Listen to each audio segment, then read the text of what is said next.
The machlokas between Rav and Shmuel has to do with a shared surface that is between two non-incorporated areas. So you have two chatzers that did not make an eruv with each other, and there's a surface that is a shared surface between the two of them. We had seen this before, that because there is equal accessibility to that surface, such as a windowsill or the top of the wall, that shared surface is usher to both of them. They sort of neutralize each other and preclude each other from utilizing that surface, transferring objects onto and off of that surface. However, the Mishnah had, the Gemara had made an allowance for where there's greater ease of accessibility from one side to the other side. One side versus the other side. One side versus the other side, sorry. And so, for example, if, and the terminology that the Gemara uses is ze benachas, one side is easy access, and vizeh, and the other side is either bishilshul or bizrika, which is either you have to go down low or you have to go up high in order to access that surface. So in that scenario, since one has easy access, nachas, right, and the other one has difficult access, we award the chatzer, or the domain, that has easy access with exclusive rights of accessibility, and therefore they are permitted to use that surface on Shabbos. The machlokus between Rav and Shmuel is, what if both of them are difficult access, meaning that each one of them is vertically 10 tfachim distant from that surface? Vertically challenged. Right. But one is 10 tfachim higher than the surface, and the other one is 10 tfachim lower than the surface, such that one has to do zrika, which means to reach up, or to throw up. The other one has to stoop down in order to access that surface. This is the machlokas between Rav and Shmuel. And Rav says that since they're both accessible with difficulty, they're the same, they neutralize each other, and they're both usher. Shmuel disagrees, and he says it's easier to access a surface that is below you than to access a surface that is above you.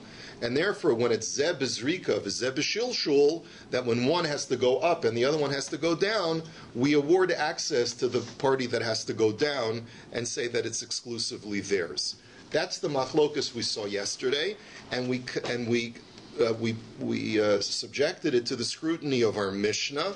We tried to bring a raya from our Mishnah in support of Shmuel, and the Gemara had said you have to modify your understanding. Remember, our Mishnah is talking about a case where you've got a two-story building and you've got a mirpeset that protrudes out of the building that services the residents of the second story. The Gemara had thought that in the scenario of our Mishnah, the people on the second floor go down to that surface and the people of the first floor go up to that surface, and we award it to the top floor. That shows me that when zeb is shilshul v'zeb is rika, when one's going down and one's going up, we always award it to the party that's going down. And the Gemara had said, no, that's not necessarily so. We're not talking about the people who live above the mirpeset, but rather the people who live on the mirpeset. So they're mamish using that surface, and that's why they're awarded with that utility. Okay, so now we're going to go a little bit further in the Mishnah. The Mishnah, now we're like 15 lines approximately from the top, where we have the word Tanan. Let's go back to our Mishnah. Tanan, Chulias Habor Vahasela. The Mishnah had said that if you have a mound of earth that is surrounding a pit, which was very, very typical, where you'd have a pit in the ground and then the earth that had been excavated from that pit forms a mound all around it. So, Shehin Gavohin Asara, if the mound or the rock is 10 tfachim high and it's proximal to the mirpeset, to that second story patio, so then we award the surface of the rock or of the mound to the people of the patio, and Pachos Mikan L'chatzer. If it's any lower than 10 tfachim, we award it to the people on the first story, the people who live on the ground floor in the chatzer. The Gemara here too wants to suggest that the people who are residing on the second floor have to stretch down 10 tfachim in order to access the 10 tfachim high surface. The people on the ground floor have to stretch up 10 tfachim in order to access it. The fact that the Mishnah says that we award it to the people on the second floor is a raya that when you have two parties, one's going down and one's going up, like Shmuel had said, we award it to the people that go down because their access is easier. That's the kasha. The kasha is on Rav. The Mishnah seems to go against him. So the Gemara answers, Amar Rav Huna, la'osin hadorim b'mirpeses. Here too, we're not talking about people who are mamish much higher on the second story. We're talking about people who live on the mirpeset, which is within 10 tfach, which is much less within 10 tfachim of the surface of the rock and of the pit. So now the Gemara says, but that's not so easy. Teinach sela bor ma'ika l'meimor. Now Rashi explains that the question is as follows: when you're dealing with a solid surface like a rock, then I can understand that the patio, the second story patio, is very close to the surface of the rock, and therefore it's more logical to award it to the people on the second floor. However, when you're dealing with a pit, the Gemara's thinking is like this: why does the Mishnah have to give me a second case of a pit? It's to tell me that not only are the people on the mirpeset, on the patio, allowed to access the surface of the mound that's around the pit, but they're also allowed to access the pit itself and draw out the contents of the pit. So here is the issue. The issue is that when the mound is 10 tfachim above ground, the pit is below ground, there's obviously more than 10 tfachim that the people on the patio have to go in order to access the contents of the pit. So that's zebeshilshul. Therefore, they have to dig deep down to 10 tfachim in order to access the contents of the pit. The people on the ground floor have to go up 10 tfachim and then down in order to access the contents. The fact that we award the contents of the pit to the people on the mirpeset is a raya that when zebeshilshul v'zebizrika, right, and the other party has to go up before going down, it's easier to access going just down without going up and then down. So therefore this is again a raya to Shmuel, that even though they're both 10 tfachim away from the object, if it's easier to go down than to go up, then we award it to the people that are on the second floor, on the mirpeset. So again it's a kasha on Rav. So the Gemara says, Amar Rav Yitzchak Bereita Rav Yehuda Hacha Bebor Malaya Mayim Askina.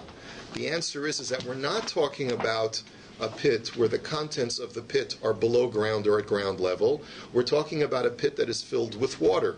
And the water line is like an above-ground swimming pool, if you can just imagine that.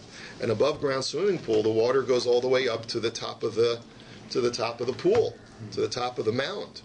And therefore, the people on the second floor are accessing water that is very close to them, not that is 10 tfachim away from them. So once again, you have no raya to Shmuel. Frek the Gemara, v'hachasara. But 1 second, says the Gemara, but the water line is going to go down. And if the water line goes down at some point because you're going to be using this water for drinking or for some other utility, then at some point the water line may go down below 10 tfachim.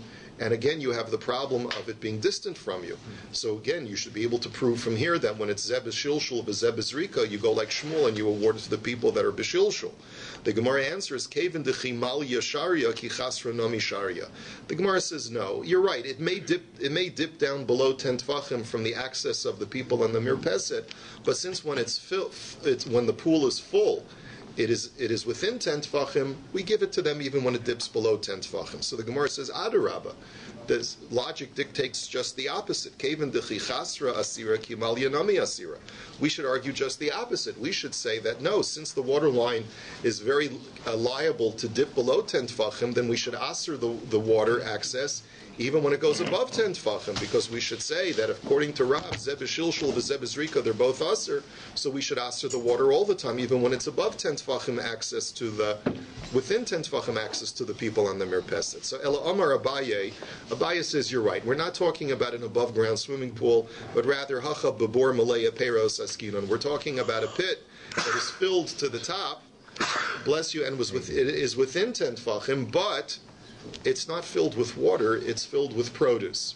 But the Gemara says, but how are you solving the problem? V'hachasri.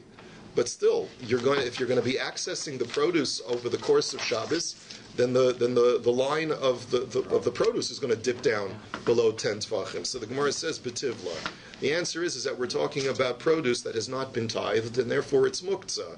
And so what the Mishnah is therefore telling me is that since the contents are immovable on Shabbos, it's tantamount to being like solid rock, and therefore the people on the mirpeset are allowed to use that solid surface. Dika nami dikatani dumya desela shmamina. And we can infer that actually from the fact that the Mishnah gives us two cases which must be analogous to each other. The first case is the case of a solid rock. The second case is the case of a pit.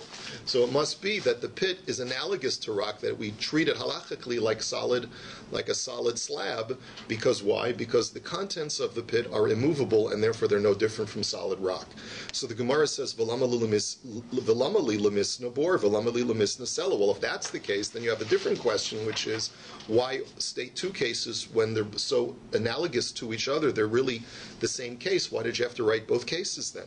So the Gemara says, "Tzrich." I'll tell you why. Di'ashmi'in and sela delek lamigzar vol bor ligzar zimna demalya peras mesukanim tzricha. Answers the Gemara, I'll tell you why. If you would have only told me the case of the solid rock, then I might have thought that only when you're dealing with a solid slab of mass, which is totally immovable, only there did the rabbis award the surface to the people of the mirpeset, because there it's impossible for the contents to ever dip below 10 tefachim from their access. However, in a case of a pit, even when the pit is filled with muktzah items, maybe the chachamim would make a gezerah, that any time you have a pit that's filled with contents, even though these contents happen to be muktzah, but maybe they would always aser pits, because if you permit a pit that has muktzah contents, maybe people will take liberties and permit a pit that's even filled with water or filled with non-muktzah produce and that has been tithed. And there you have a real concern that they're going to be dipping down below the 10 tefachim mark and with difficult access, and then it'll taka be aser.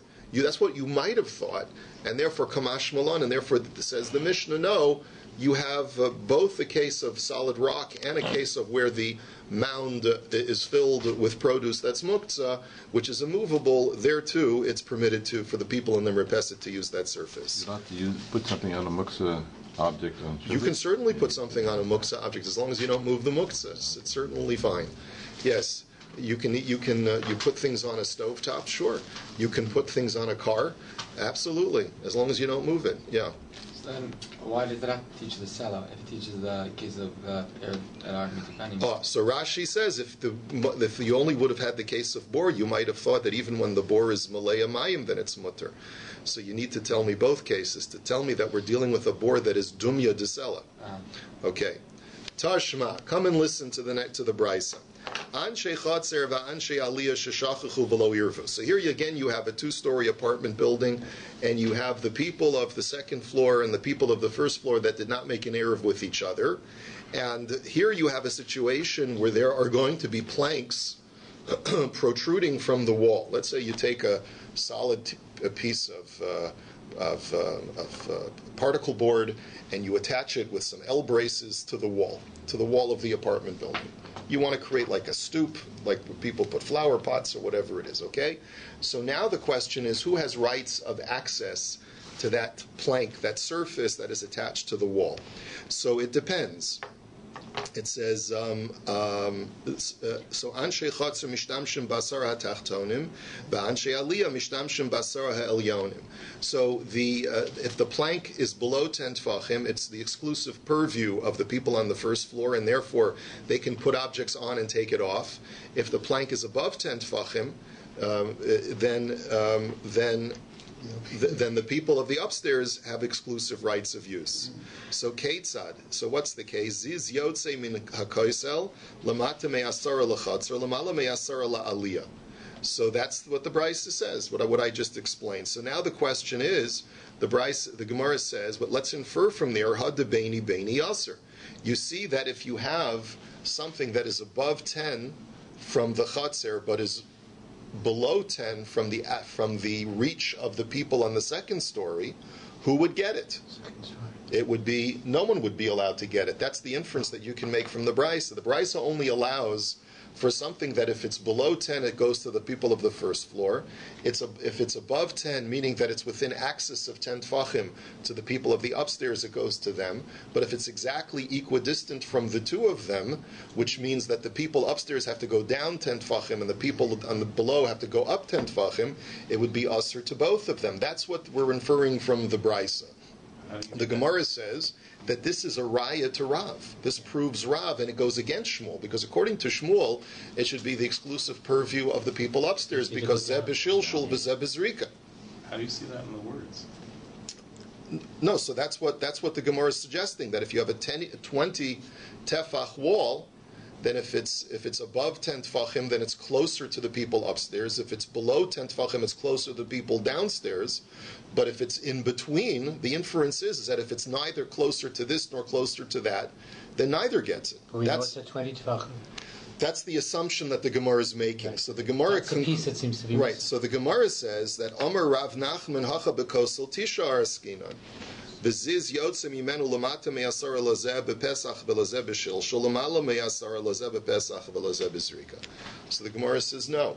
We're not talking about a 20 tefach wall. We're talking about a 19 tefach wall, which means that there is never a scenario where it is equidistant from the people above and the people below. It will either always be within 10 tefachim of the people above or within 10 tefachim of the people below, but it'll never be such that it's 10 from them and 10 from them. And therefore, you can't infer anything from the Brisa. The inference that you tried to make is incorrect, and you can't prove either according to Rabbi or according to Shmuel from that. Tashma.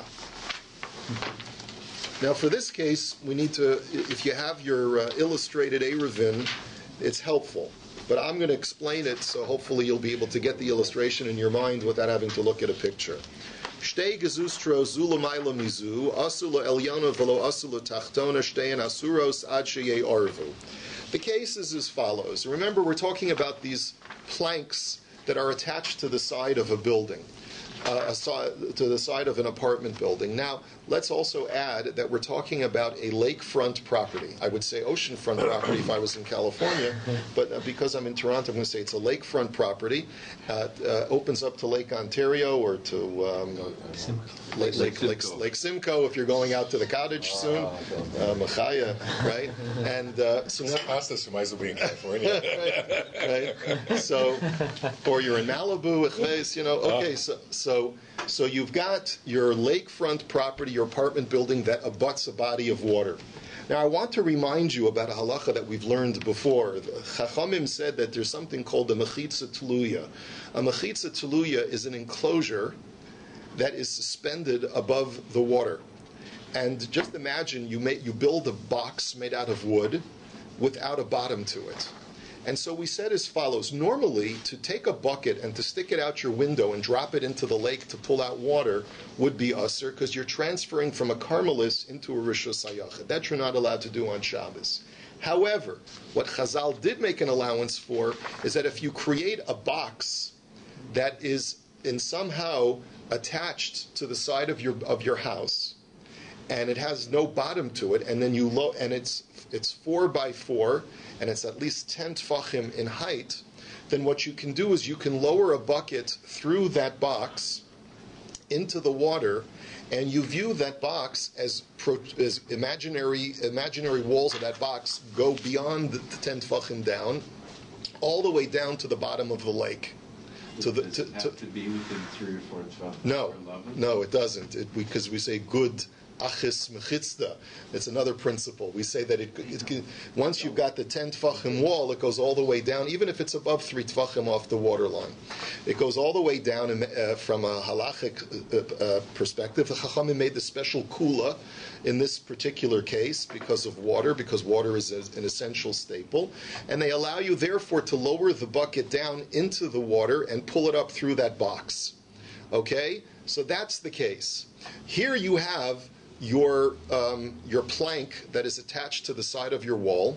You cut a hole in the plank, and then on the bottom of the plank, you attach this box so that you're going to go out of your window, you're going to take the bucket, put it through the hole in the plank, and then through the bottomless box, and draw water from the lake.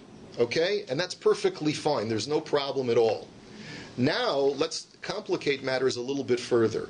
Let's say we've got two guys, Reuven and Shimon, who are neighbors in this apartment building that's abutting the lake, and Reuven's window opens up to a plank which has this box, this mechitza tuluya, attached to it, and Shimon is a partner in that apparatus, but Shimon has his own plank which doesn't have that box. So the only way that Shimon's going to be able to access the water from the lake is if he takes a string, attaches it to a bucket, tosses it over to Reuven's plank, drops it in through his box that's attached to the plank, and draws water through him through that apparatus. They live on the same height? Well, that's the whole. Now here's the catch: Shimon and Reuven are on slightly different levels. Reuven, who's got the plank and who's got the box, who's got the mechitza tuluya, is higher in the apartment building than Shimon is. Now, we'll discover how much higher he is in just a moment. But in order for Shimon to be able to access that apparatus, he's going to have to throw the bucket up and then down. It's going to go down through the rope. Okay? So here's the case.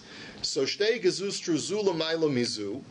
If one of the neighbors is higher than the other, so his protruding plank from the wall is higher than the other, velo asu letachtona, and the lower neighbor, which is Shimon, did not make that mechitza tluya in his plank, asuros ad sheyei arvu. So the halacha is that neither Reuven and Shimon are allowed to use that mechitza tluya in order to draw water if they didn't make an eruv with each other. The reason is because since their access is equal to that bucket, if they didn't make an eruv, then that's called shared space, and they didn't make an eruv with each other, and therefore it's going to be usher for them to transfer from that property. So they need to make an eruv with each other in order to be able to use that shared space. Now here's the question that the Gemara is asking. The question that the Gemara is asking over here is, who has easier access to the water? Reuven, who lives right above the plank, or Shimon, who is below that plank? The easier access is going to belong to Reuven. The easier access is going to belong to Reuven, and because he has to go down in order to access the water, which is well below 10 tefachim of his house, but at least he can do it because he's got this mechitza tluya. Shimon has to go up, and then he's got to go down. But because both of them are 10 tefachim away from the water, it seems like they're both considered to be equals as far as the access to the water, and therefore they asser each other from having rights of access to the water on Shabbos. This again proves Rav against Shmuel, because Shmuel said that when one just has to go straight down without having to go up, we award the surface or the access to him versus the access to the other guy. This is the kasha that the Gemara is bringing from this case. Alan. Why doesn't Reuven have the right by himself? I mean, if it's attached to his apartment. Well, it's an apartment building where both of them are neighbors. But so they've if both. It's attached to his part of the apartment. Well, the answer has to be is that when they built these structures, they agreed that they were going to share them, and they forgot to make an eruv.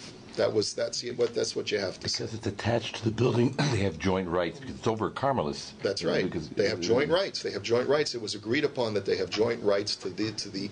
I guess the outside of the building is ownerless in a sense. Oh no, it's joint. It has to be joint, or otherwise it's jointly owned. Yeah, right. It's jointly owned. Okay. All right. So Amar. So that's the question. This seems to be a proof to Rav against Shmuel. So Amar Rav Ada bar Ahava beboyin b'nei tachtoina derech elyona lamalos. The answer is, says the Gemara, no, you got the case wrong. The two planks are not only. It's not just that Shimon's going to throw a rope to get the bucket up, but he's got actually a ladder or a step ladder that connects the two planks to each other. So when Shimon wants to draw water, it's not that he's going to do it from his window or from his plank and throw up his bucket. He's going to climb up the ladder and drop the bucket down. So that's the reason why the access is equal. It's because there's just a stairway to get from one to the other. That's the reason why it's considered equal. So you have no raya to Rav. Abaya Omar, Kagon de Kayamin Beso Chasara Dahadadi. The Abaya says, I have a different answer. Even if there's no ladder that connects the plank of Shimon and the plank of Ruvain, if the two planks are vertically proximal within 10 tefachim of each other, so then the fact that he has to go slightly up is meaningless. The only time when we say zeb is rikav is zeb is shilshul, that when one goes up and one goes down, the one going down has easier access, is when both of them are distant 10 tefachim away. But here, says Abaya, the distance between the top plank and the lower plank is less than 10 tefachim. So the fact that Shimon has to go just slightly up doesn't mean that his access is any more difficult. That's not really called zrika. And as a result, it's considered to be equal even according to Shmuel.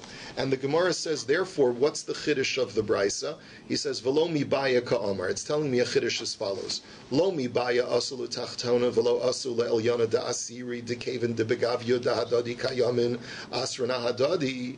Not only, he says, in other words, it goes without saying that if you have a case where, now imagine that scenario, but instead of the mechitza tluya, that box, being attached to Ruvain's stoop, it's attached to Shimon's stoop.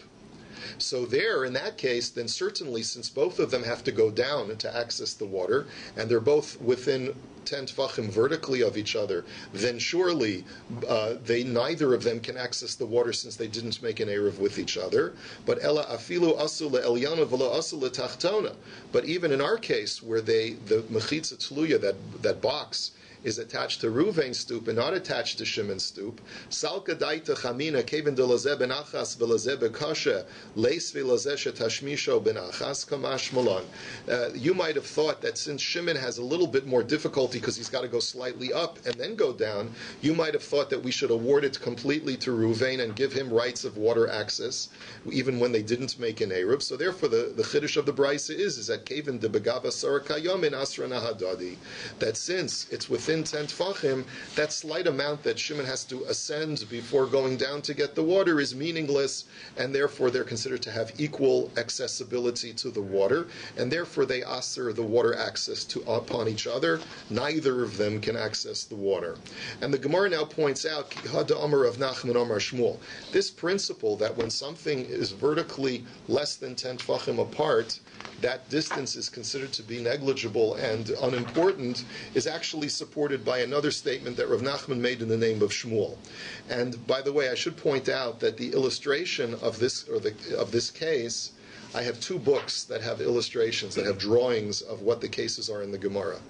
One is the Perush Chai, which is the classic work, and the other one is this the colored glossy paper illustrated one, and they argue with each other on this case. There's a machloikis between the two picture books on what the following case is. I'm just going to simplify it and tell you the case according to the Perush Chai, which is the older sefer, and it'll just you'll get the illustration this way. Gag asomach l'rishus harabim. If you have a rooftop that is adjacent to Rishus Harabim. Now, the case is as follows. You've got your apartment building, that's a 2-story apartment building, like we've mentioned before, and you've got a mirpeset that is coming out, a patio that's coming out that services the people on the 2nd story. The only difference that we have over here is that instead of this opening to a chatzer, it actually abuts a Rishus Harabim. So there's a thoroughfare of people that are constantly walking by the front of this apartment building where the mirpeset is. So, tzarich sulam kavua lahatira.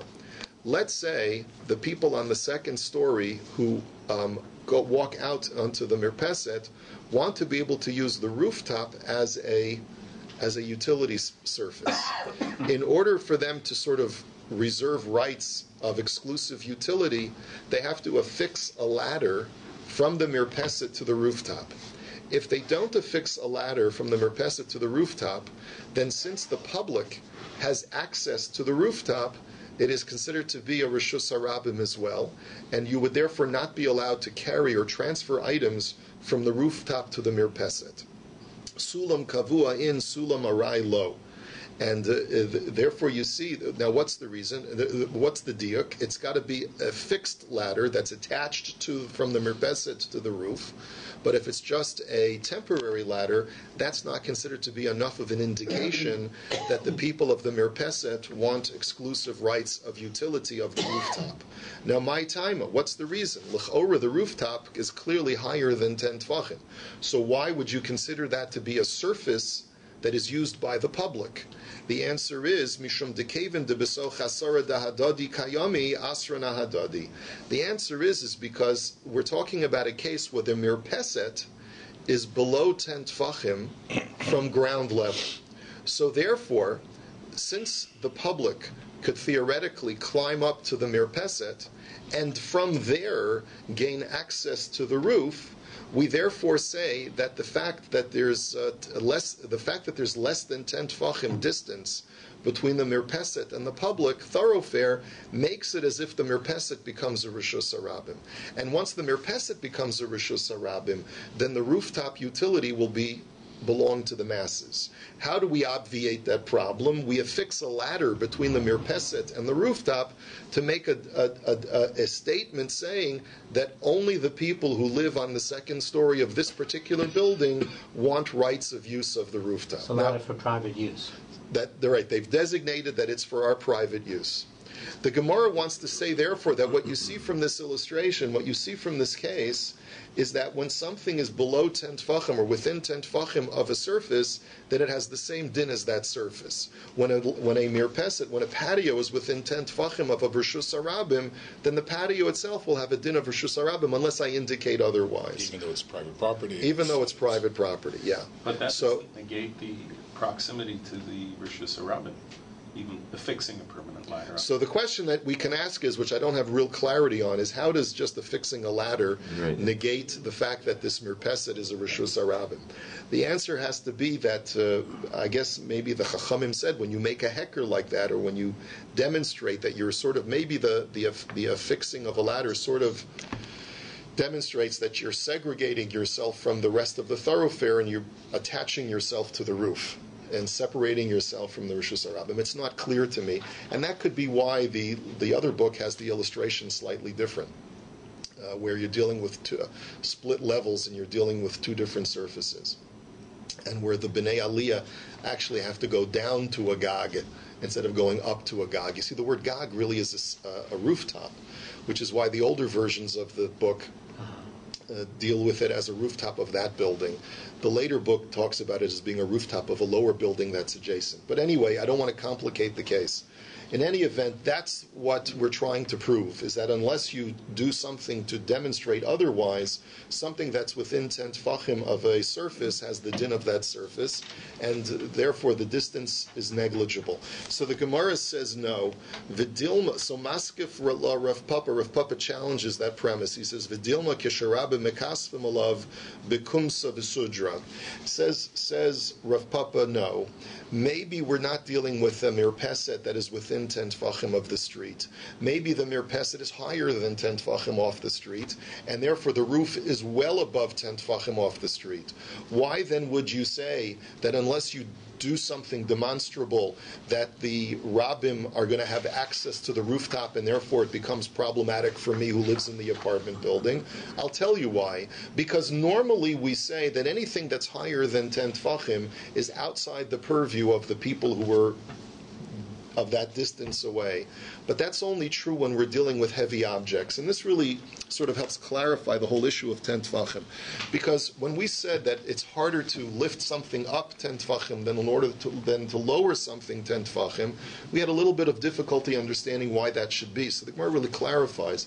Because we're dealing with heavy objects. We're dealing with bowling balls. We're dealing with sacks of potatoes, barbells, sacks of potatoes, whatever it is. In those situations, it's harder to lift something up than it is to lower something down. And that's why we say when it's higher than 10 tfachim, we say that it's outside of the purview of the person that's 10 tfachim lower than the surface. But that's only true when you're dealing with heavy objects. When you're dealing with light objects, which is more the tendency, when a person's walking through the street, what does he tend to want to do when he sees a surface nearby? He's going to take off his hat on a hot day. He's going to take off his scarf on a hot day and put it down on the surface to get some cool air rush while he's resting and letting his perspiration evaporate. Doobie Brothers. All right, but turn it off. So the Gemara says no. The Gemara says that's only true that when something's above your 10 tfachim, that you don't reckon with it. That's only true when you're dealing with heavy objects. You're fighting gravity. When you're fighting gravity. When you're dealing with people who are walking down the street and they have light objects like a cap or a scarf, that even if something is higher than 10 tfachim, it may be considered to be part of their access way, part of their purview, and part of their privilege to put something on top of it. And therefore, that could be the reason why you have to do something demonstrable like affixing a ladder in order to show that it's your exclusive purview and not the purview of Rishus Harabim. So you have no raya from here that when something is less than 10 tfachim, it's considered to be part of the domain that's less than 10 tfachim away. That's the Gemara's conclusion, and we'll hold it here. I wish you all a good Shabbos.